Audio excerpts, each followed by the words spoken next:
Ok, en la diapositiva número 25 nos dice que en cuáles de las siguientes sustancias es posible que se forme un puente de hidrógeno. La primera que nos aparece es la molécula metano. Entonces comenzamos a dibujar la molécula colocando aquellos átomos que se encuentren o aquel átomo que se encuentra en menor cantidad, en este caso el carbono, en el centro de la molécula y rodeándolo los 4 átomos de hidrógeno tal como aparece por ahí. Les puse un recordatorio de que puente de hidrógeno se forma cuando un átomo de flúor, oxígeno y nitrógeno se une con un átomo de hidrógeno. Observamos la molécula, no se presenta esta condición, sino que tenemos enlaces de hidrógeno-carbono. Entonces podemos decir que en el metano no se presenta puente de hidrógeno. Seguimos con el siguiente ejemplo, que es la hidracina. Acá el nombre de la hidracina podríamos colocar N2H4, ¿verdad? Sumando los átomos. Sin embargo, esta forma de colocar el nombre de la molécula nos da una idea también de cómo están unidos los enlaces de esa molécula. Por ejemplo, tenemos que los dos átomos de nitrógeno se encuentran unidos entre sí y que cada átomo de nitrógeno tiene enlazado a su vez dos átomos de hidrógeno, ¿verdad? Entonces, este es el dibujo de la molécula y por acá les puse el recordatorio de que puente de hidrógeno, nuevamente flúor, oxígeno y nitrógeno unido a un átomo de hidrógeno. Entonces, en este caso, si se nos presenta esta condición, tenemos hidrógenos unidos a nitrógenos, por lo tanto, en la hidracina sí podría, o sí se forma más bien, un puente de hidrógeno. Tenemos por acá el otro ejemplo, que es fluoruro de metileno, y comenzamos a dibujar la estructura. El que se encuentra, vemos que hay dos que se encuentran en menor cantidad, lo que es el carbono y el flúor. Sin embargo, todas estas moléculas que se llaman CH3, CH2, CH4, siempre ellas van a estar unidas entre sí. Es decir, que el carbono va a estar unidas a esos 3 átomos de hidrógeno y colocamos al flúor en la otra parte del carbono, porque recuerden que al átomo de carbono siempre le gusta tener alrededor 4 enlaces. Entonces, por eso es como fácil de determinar, ¿verdad? Entonces, nuevamente el recordatorio de puente de hidrógeno, flúor, oxígeno y nitrógeno más un hidrógeno. Sin embargo, aquí no tenemos directamente esa unión porque tenemos la unión de carbono-hidrógeno y carbono-flúor. Por lo tanto, el fluoruro de metileno no puede formar puente de hidrógeno. Seguimos con la siguiente, que es el sulfuro de hidrógeno. Dibujamos la molécula, el átomo de azufre en el centro y los dos átomos de hidrógeno, uno a cada lado. Y nuevamente el recordatorio, ¿verdad? Por lo tanto, con este recordatorio nos damos cuenta que el ácido sulfúrico o sulfuro de hidrógeno no forma puente de hidrógeno, ¿verdad? Porque tenemos enlaces de hidrógenos unidos al átomo central, que sería el azufre. Esos serían los ejemplos de la diapositiva o los ejercicios de la diapositiva número 25. Pasamos ahora a la diapositiva número 26, donde nos pide determinar en cuáles de las moléculas siguientes se forma puente de hidrógeno. Tenemos por ahí lo que es el cloruro de metileno, tenemos por ahí también lo que es la fosfina, tenemos el peróxido de hidrógeno y tenemos esta molécula que es la acetona. Entonces dibujamos cada una respectivamente y bueno, vamos a pasar a la primera, de metileno. Entonces primero colocamos los átomos que se encuentran en menor cantidad, en esta sería el carbono, y rodeando vemos que tiene 2 hidrógenos pero también 2 cloros, ¿verdad? Esta molécula también se llama diclorometano y es justamente la que se empleó como disolvente en el laboratorio de fuerzas intermoleculares, ¿verdad? Que es una molécula no polar. Entonces, ¿qué es lo que hacemos en este caso? Vamos a comenzar dibujando la molécula y nos damos cuenta que no hay moléculas FON unidas a ningún hidrógeno, ¿verdad? Solo tenemos unidos a hidrógenos lo que es el carbono central. Por lo tanto, el diclorometano no forma puente de hidrógeno. Pasamos a la fosfina. No hay hidrógenos unidos a FON, o sea, a flúor, oxígeno o nitrógeno. Por lo tanto, la fosfina no está formando puente de hidrógeno.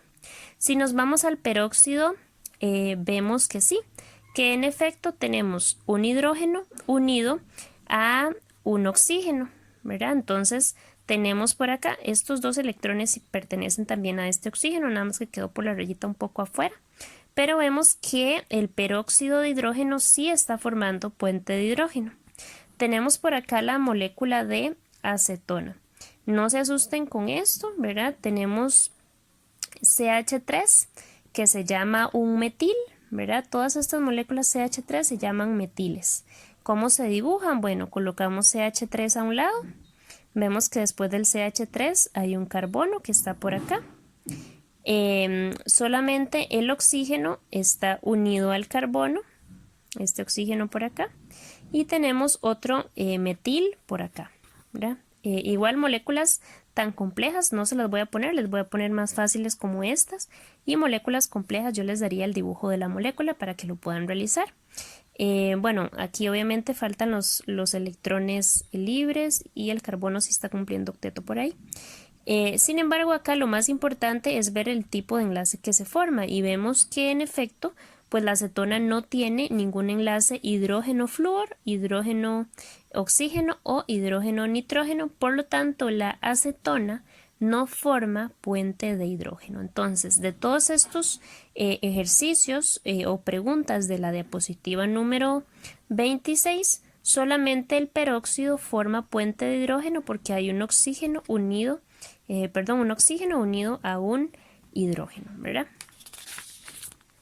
Ok. Después viene un diagrama en la diapositiva número 27 que sí me gustaría que ustedes se estudiaran y que le prestaran bastante atención porque nos ayuda a identificar en un mapa conceptual cómo ir descartando las fuerzas presentes en una molécula. En la diapositiva número 28 viene un ejercicio sobre hacer una comparación de fuerzas intermoleculares en estas moléculas que vienen por ahí. Hay algo muy importante que ustedes deben de saber. Hay fuerzas que, valga la redundancia, bueno, son más fuertes que otras. Las fuerzas más fuertes que existen son las fuerzas ion-dipolo.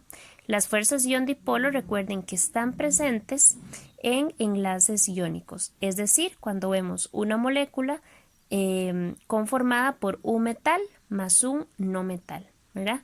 Ese tipo de uniones de enlaces iónicos son muy fuertes, son el tipo de uniones más fuerte que hay. Tenemos otro tipo también, o la fuerza siguiente, que le siguen en magnitud, por decirlo así, son los puentes de hidrógeno. Son fuerzas que también son bastante fuertes. Y después están las dipolo-dipolo. ¿Ok?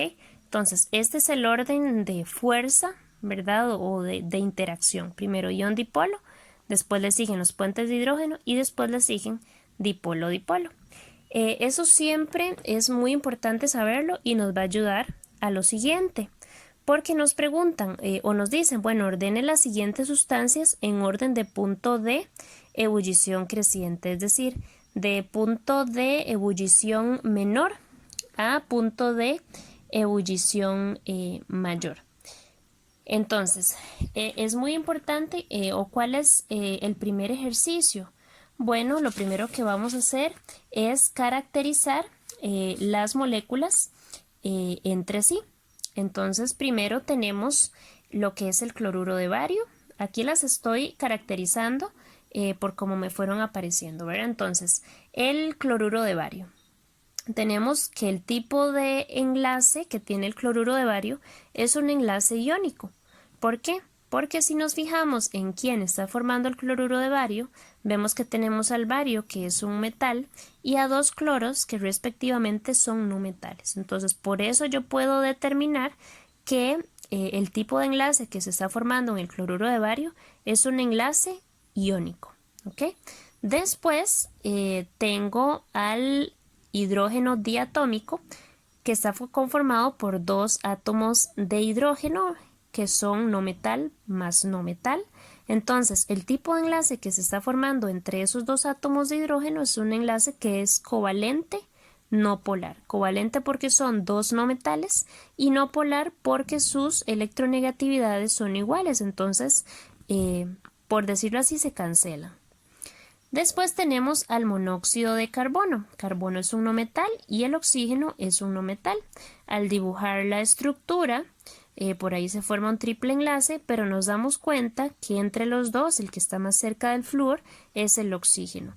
Por lo tanto, la electronegatividad viaja en este sentido y estamos teniendo una molécula que es polar. Por lo tanto, se dice que el enlace es covalente polar. Después tenemos al fluoruro de hidrógeno, que está conformado por un no metal más un no metal, hidrógeno y flúor. Al dibujar la molécula nos damos cuenta que pues, el flúor es el átomo más electronegativo de la tabla periódica, por lo tanto la electronegatividad por supuesto que viaja en este sentido.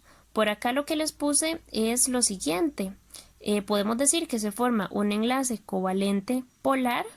¿Por qué? Porque es no metal más no metal, por eso covalente, y polar porque la electronegatividad viaja en el sentido del flúor, por lo tanto no se cancela. Sin embargo, recuerden que los puentes de hidrógeno son un tipo de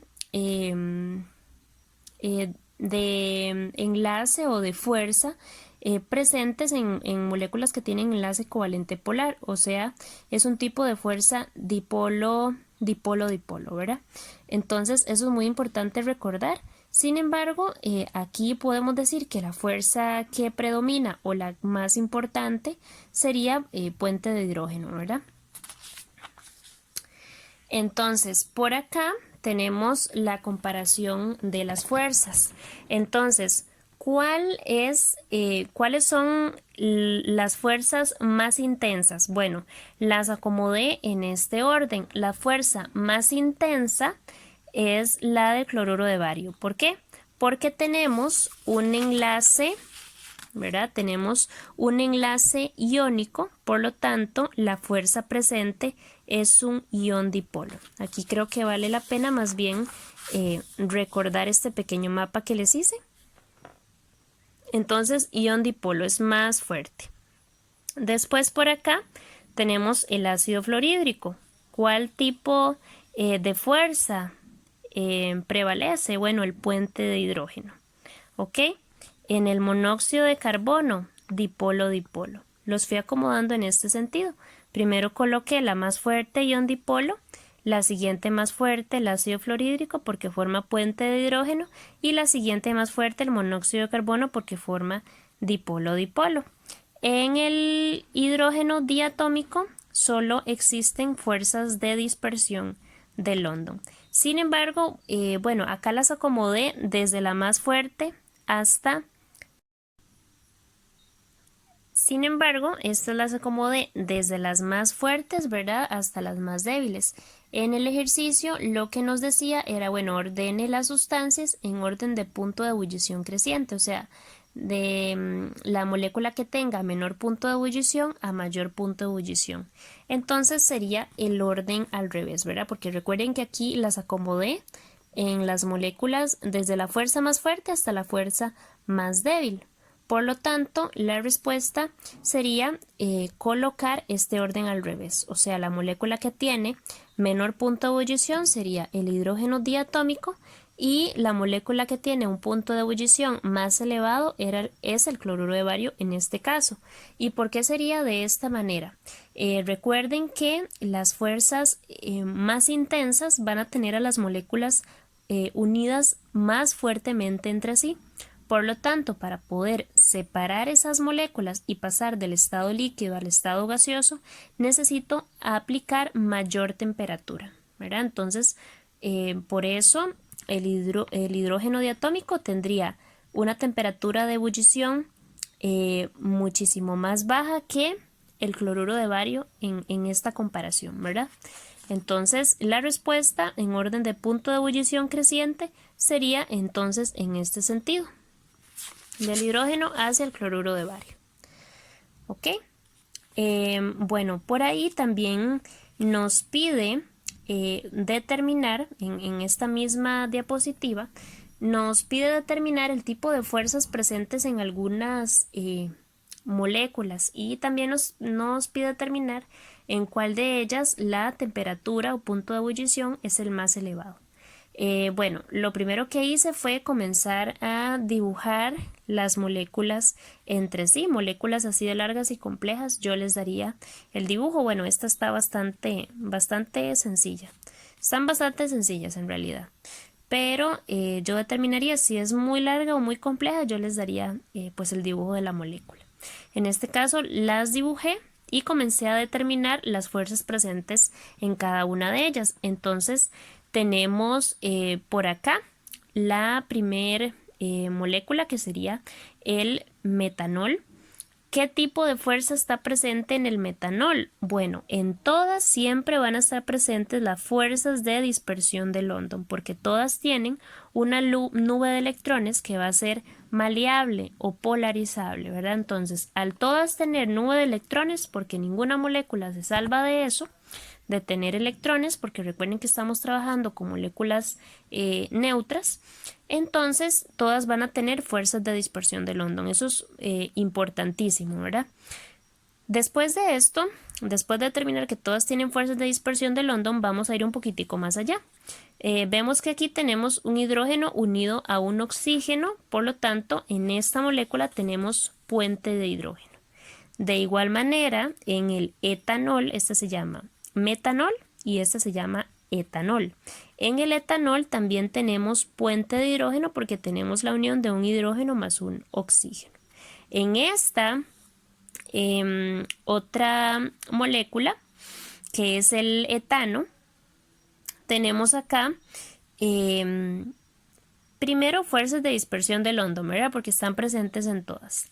Sin embargo, tenemos que analizar en sí qué otro tipo de fuerza hay. Entonces, vemos que no hay puente de hidrógeno, eso se determina a simple vista. Sabemos que por tener carbono e hidrógeno es un tipo de enlace covalente, pero ¿será un enlace covalente polar o no polar? Entonces nos fijamos bien la molécula y la dirección de donde viajan de donde van las flechas de las electronegatividades. Entonces recuerden que entre hidrógeno y carbono el que está más cerca es el carbono, por lo tanto la electronegatividad iría en el sentido o todas las flechas van en el sentido hacia el carbono. De igual manera, en esta otra parte de la molécula, todas las flechas apuntan en dirección al carbono. Pero si ustedes observan esta flecha que apunta al carbono junto con esta otra flecha que apunta al carbono, tienen direcciones opuestas y tienen la misma magnitud, por lo cual se cancela. Esta otra que apunta al carbono se cancela con este otro vector y este vector que apunta al carbono se cancela con el otro vector que apunta al carbono. Entonces, en total podemos decir que el etano es una molécula que es no polar. Por lo tanto, no podemos decir que se forma una fuerza dipolo-dipolo. ¿Por qué? Porque tenemos una molécula no polar. Y recuerden que las fuerzas dipolo-dipolo solamente se forman en moléculas que son covalentes pero polares. Entonces, ahora sí, viene la siguiente pregunta. ¿Cuál tiene el punto de ebullición más alta? Entonces, ¿a cuál podemos descartar? Descartamos primero a esta molécula de acá. ¿Por qué razón? Porque solamente tiene fuerzas de dispersión de London. Entonces vamos a analizar entre las moléculas que van a tener puente de hidrógeno, ¿verdad? Que tienen otro tipo de fuerza que es más fuerte. Hay algo muy importante que hay que nosotros notar o recordar más bien de la materia, y es que entre más pequeña sea una molécula, las fuerzas van a ser más intensas porque van a estar más fuertemente ligadas entre sí. Con solo comparar, ¿verdad?, la molécula de metanol con la molécula de metanol, nos damos cuenta o podemos darnos cuenta a simple vista que la masa molar o que, bueno, sí, que la masa o el volumen del etanol es mayor. ¿Por qué razón? Porque, bueno, si tapamos este carbono con estos dos hidrógenos, tenemos casi que exactamente la molécula de metanol. Sin embargo, la molécula de etanol va a tener un carbono y dos hidrógenos más con respecto al metanol, por lo tanto la masa molar es mayor. Si la masa molar es mayor, el volumen va a ser mayor y las atracciones van a ser más débiles entre sí. Entonces, recordemos que una molécula más pequeña va a tener una nube de electrones más pequeña. Por lo tanto, los átomos van a poder unirse entre sí más fuertemente porque van a encontrarse más cerca. Entonces, la respuesta B de cuál molécula de estas tres es la que tiene el punto de ebullición más alta sería el metanol. ¿Por qué razón? Porque tiene puente de hidrógeno, lo cual nos reduce las posibilidades al metanol y al etanol. Pero comparando entre estas dos, la más pequeña que podría causar interacciones más fuertes sería el metanol. Por lo tanto, para la B, el punto de ebullición este sería. Entonces, bueno, eso sería todo por los ejercicios de este tema. Por ahí quedan unos cuantos que ustedes podrían resolver.